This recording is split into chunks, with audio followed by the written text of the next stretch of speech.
this was interesting. A floating target.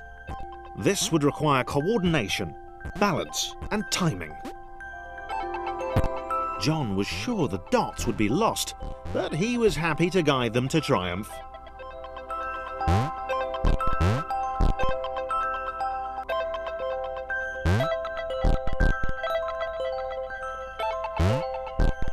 Maybe that's what the dots were for. They were there to extend John's reach, to make his performance even more impressive. John liked the thought. He decided to keep them.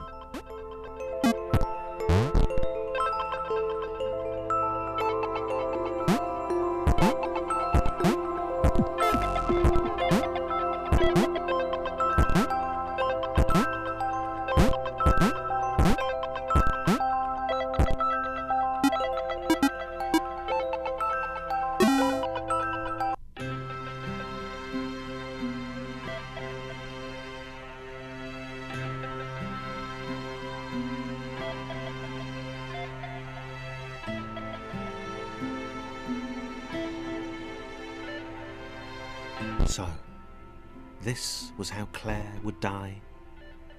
She knew it would happen eventually. She was rubbish at jumping, and she moved slowly. She felt a little like her continued existence was breaking some kind of natural order. The crumbling pillar was a dramatic death, she supposed. Wait, what?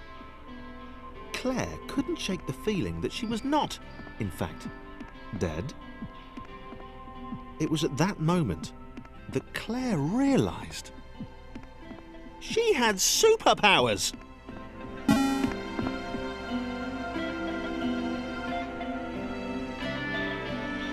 She'd need a cape. There was no getting around that. You couldn't be a superhero without a cape. Claire didn't want confusion. If you saw a cape, that made matters clear. You knew what you were dealing with. Claire was all about communication. And, you know, floating in water, which was her superpower.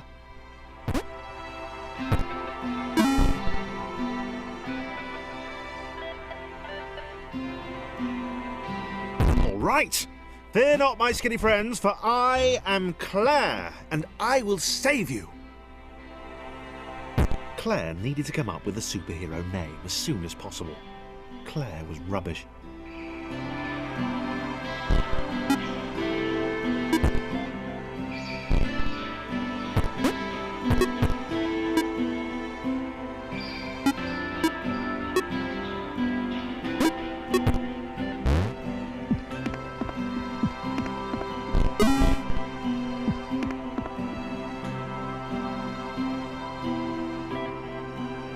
Claire arrived just in time, which was, of course, the perfect moment for superheroes to arrive.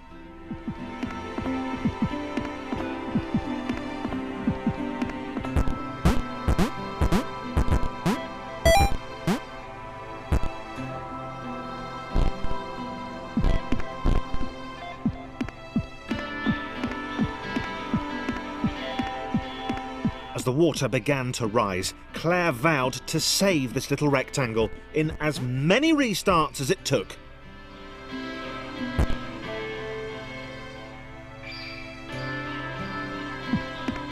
Claire wondered if Thomas would make a good sidekick. Or was she more the lone Avenger type? She liked that.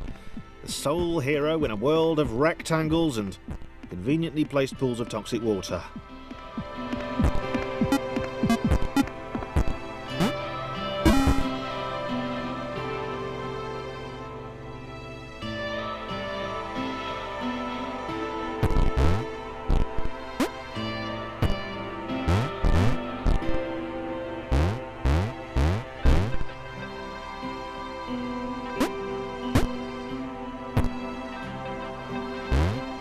The others told Claire that staircases were a bit of a fixture here.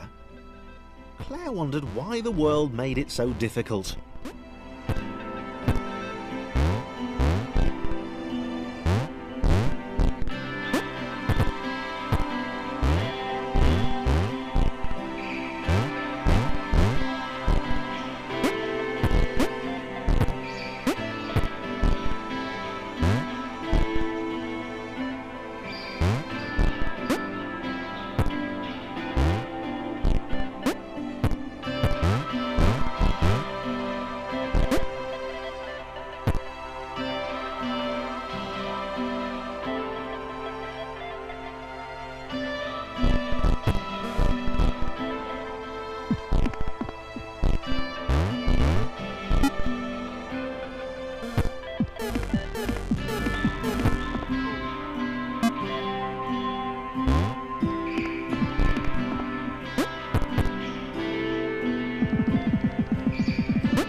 probably needed a nemesis, a villain who would show their true colours at the worst possible moment, hurting all she held dear.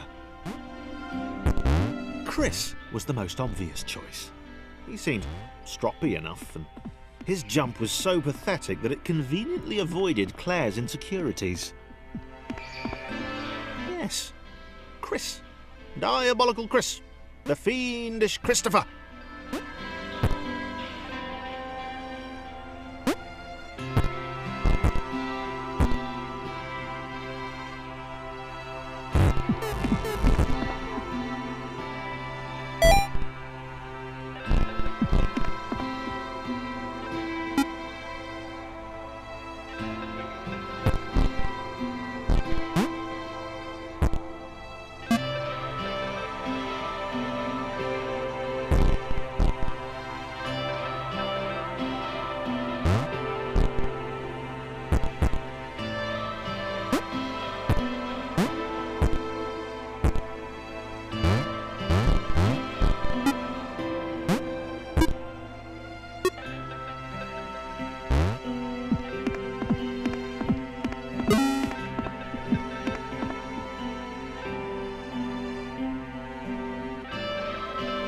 Wait, where had Chris gone? Was he off somewhere, plotting Claire's downfall? If Claire was honest, and she had to be because she was a superhero, this was a troubling turn of events. Still, there were reasonably sized bodies of water to cross.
Moving platforms over water, eh?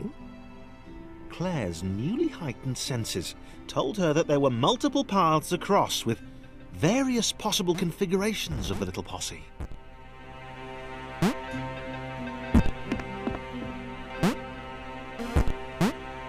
They were doing really well. Claire hoped she could get them all across. John was fully aware he could do this alone. Thomas hoped he'd never have to.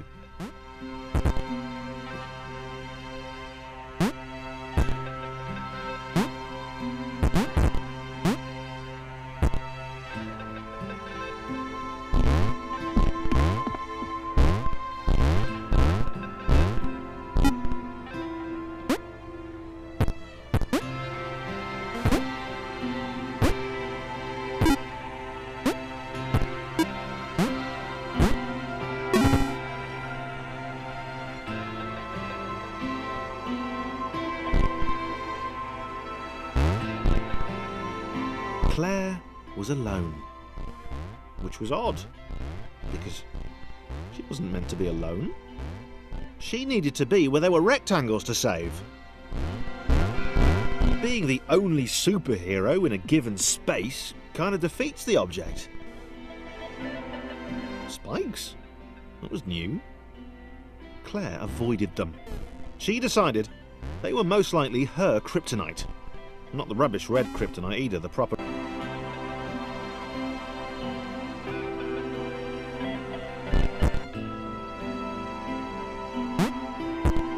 Wow. Deja vu. The world was repeating. And this time Thomas was here. Claire felt something had gone wrong. There was a disturbance in the force. Something had altered the matrix. The world was reacting to their progress. It was amassing its forces. It was plotting against them. Claire finally had a nemesis.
Laura was pleased this one was behind a wall. Maybe he'd never know what she could do. Maybe they could just have a conversation, hang out. As long as he didn't find out what she could do, which would never happen so long as they stayed separate.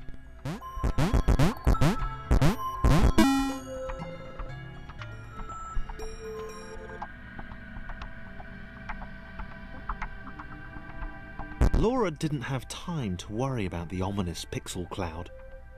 It had been following her for some time, and it had kept itself to itself until now.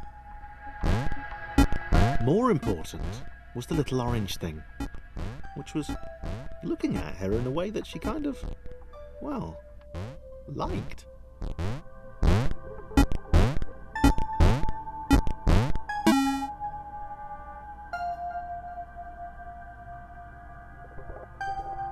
As the square, who had shyly introduced himself as Chris, bounced atop Laura, she began to worry that he was just using her like all the others had. They'd all bounced too, and then they disappeared when her back was turned.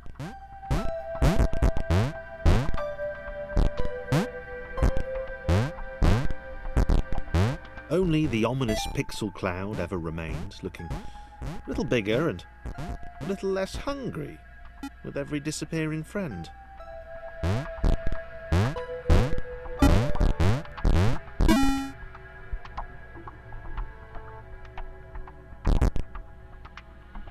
With every bounce, Laura found herself less and less irritated by Chris. She started to miss him when he wasn't there, on another platform or something.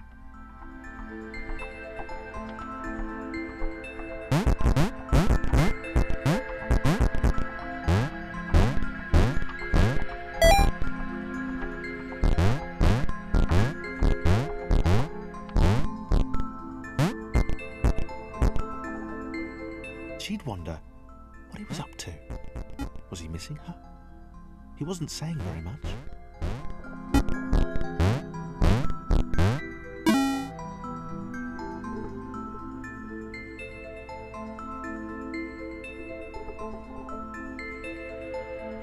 Chris was in love. She was perfect. He had to tell her so. At some point, he would definitely tell her. Probably best to wait for a moment the large, ominous pixel cloud wasn't about, though. Yeah, probably best to wait.